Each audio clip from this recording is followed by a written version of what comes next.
سری نگر کے IMHANS institute of mental health and neuro sciences میں کام کرنے والے چند زیادہ بوجھ تلے دبے سائیکائٹرسٹ روزانہ کشمیر کے وسیع مینٹل ہیلتھ مسائل کا سامنا کر رہے ہیں۔ کنفلکٹ کا ٹراما، نشہ خوری میں اضافہ، برن آؤٹ، سماجی بدنامی اور ریسورسز کی کمی ان کی روز کی جنگ کا حصہ ہے۔ یہ کشمیر رپورٹ ہے۔ آپ سب ناظرین کا خوش آمدید۔ میں ہوں آپ کی میزبان ہمایمہ ریشی۔ ناظرین، ہر صبح 28 سال کے ڈاکٹر لون سری نگر کے ڈاؤن ٹاؤن میں واقع امہانس کے لمبے کوریڈور سے گزر کر اپنا دن شروع کرتے ہیں۔ جیسے ہی وہ آؤٹ پیشنٹ ڈپارٹمنٹ میں قدم رکھتے ہیں، وہ خود کو ہر ممکن صورتحال کے لیے تیار کر لیتے ہیں۔ ان کے مطابق ہر دن نئے اور مشکل کیسز سامنے ہوتے ہیں۔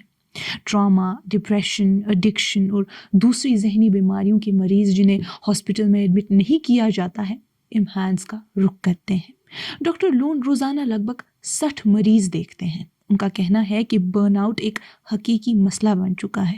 امہانس 140 بیڈز پر مشتمل ایک ادارہ ہے جو گورنمنٹ میڈیکل کالج سری نگر کا حصہ ہے۔ اگرچہ جموں اور کشمیر میں کچھ اور سائیکائٹرک فیسلٹیز بھی موجود ہیں، لیکن امہانس ہی وہ واحد مرکز ہے جہاں کچھ خاص اور مشکل ذہنی امراض کا اسپیشلائزڈ علاج ہوتا ہے۔ اسی لیے ہر وقت تقریباً 3 درجن ڈاکٹرز اور میڈیکل پروفیشنلز کشمیر کے مینٹل ہیلتھ کرائسس سے نمٹنے میں لگے رہتے ہیں۔ اکتوبر میں جاری کی گئی فگرز کے مطابق پچھلے سال تقریباً 2 لاکھ مریض امہانس آئے۔ اس کا مطلب ہے کہ ہر ڈاکٹر پر روزانہ اوسطاً 30 سے زیادہ مریضوں کا بوجھ ہوتا ہے۔ 27 سال کے ڈاکٹر رانا پچھلے 3 سال سے زیادہ عرصے سے امہانس میں کام کر رہے ہیں۔ ہفتے میں 2 مرتبہ وہ 30 سے 50 تک آؤٹ پیشنٹ مریض دیکھتے ہیں جو bipolar disorder, schizophrenia, obsessive compulsive disorder OCD، major depressive disorder اور دوسری پیچیدہ نیورو سائیکائٹرک بیماریوں میں مبتلا ہوتے ہیں۔ حال کے برسوں میں نشہ خوری سے متاثر مریضوں کی تعداد میں کئی گنا اضافہ ہوا ہے۔ 2021 کے امہانس ڈیٹا کے مطابق ایسے مریضوں میں 1500% تک بڑھوتری دیکھی گئی ہے۔ ایسی سنگین بیماریوں کا علاج منظم اور ٹھیک طریقے سے ہونا چاہیے، لیکن امہانس کے ڈاکٹرز اکثر حد سے زیادہ کام کے دباؤ میں رہتے ہیں۔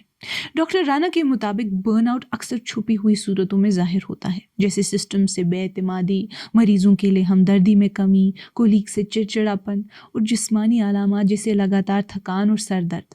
وقت کے ساتھ یہ علامات ڈاکٹرز کی پرفارمنس اور ان کی خود کی صحت دونوں کو متاثر کرتی ہے۔ ملکی سطح پر ہی مینٹل ہیلتھ پروفیشنلز کی سخت کمی ہے، جہاں ہر 1 لاکھ لوگوں کے لیے صرف 0.75 سائیکائٹرسٹ موجود ہیں، جبکہ سائیکالوجسٹس اور سائیکائٹرک سوشل ورکرز اس سے بھی کم ہیں۔ لیکن کشمیر میں یہ مسئلہ اور زیادہ سنگین ہے کیونکہ یہ علاقہ لمبے عرصے سے کانفلکٹ کا شکار رہا ہے۔ اس سال مارچ میں جنیوا میں UN ہیومن رائٹس کونسل کے سامنے کشمیری تنظیموں نے اس بات کو بے نقاب کیا کہ کشمیر کے لوگوں میں post traumatic stress dis order یعنی PTSD، انزائٹی اور ڈپریشن بہت زیادہ پھیلا ہوا ہے۔ منسٹری آف ہوم افیئرز کے فگرز کے مطابق جموں اور کشمیر میں 14,091 سویلینز اور 5,356 سیکیورٹی فورسز کے جوان اپنی جانیں کھو چکے ہیں۔ 1990 کے دور کے بعد سے کشمیر میں ایک پوری نسل ایسی پیدا ہوئی ہے جس نے صرف بے ترتیب تشدد، سکولز کی بندش، کاروبار کے کم موقع، کمزور انفراسٹرکچر اور سیاسی دباؤ ہی دیکھا ہے۔